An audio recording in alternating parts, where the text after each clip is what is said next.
শালার পুলাহান রে, এই পুলাহান ভাত কাপড় দিয়ে মাইছে খুদাই পালে। এই যে সাজদা ক্ষেত্রে বুনছি, এত গাড় জ্বালাই গেছে গা।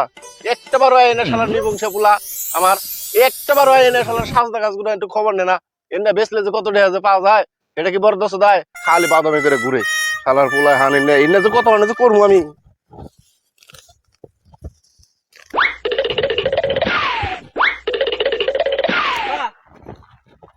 এই শালার দাদা কিছে? এনে এটা কি গাছ কবছে? এটা সাজদা গাছ। তাইলে কবছে এই যে নাকি এই যে জইছে নাকি? হ্যাঁ রে হারাম দাদা, তাই বুঝাস না? এনে এলো ঘাস, ঘাস হয়েছে এনে। তুমি তাইলে সবই চোখে দেখো? তাইলে এই যে আমার যে বয়স হয়ে গেছে গা, বিয়ে যে করা নাকি, এটা তুমি চোখে দেখো না? তুই বিয়ে যে সুদাবি, সারাদিন খালি ঘুরস, কামাই সুদা খাস না, বউরে কি খিলাবি তুই কামাই করে? হ্যাঁ, খালি বিকেলে মোবাইল টিপাস, বিকেলে মোবাইল, হাতে কি তোর এটা অহন? হ্যাঁ, বিয়া সুদাবো। আব্বা, তুমি তো বুঝবা না, তুমি তো বিয়া করছো।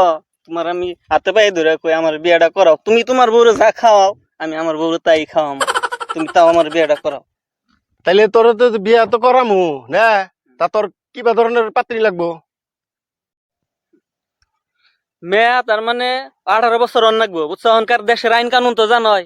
18 বছর অন লাগবো, 18 বছর একটা মেয়ে দেওয়া তাই হবো। আচ্ছা হুন, 18 বছরের মেয়ে যদি আমি যদি না পাই বিরসাইয়া? 18 বছরের মেয়ে যদি না পাও, তাহলে 9 বছরের 2টা আনবা। তাও যদি তুমি না পাও, তাহলে 6 বছরের 3টা আনবা। কাম করস না একটা সারাম জাদা না, সারাম জাদা তোর বিয়া করাই যাচ্ছিল।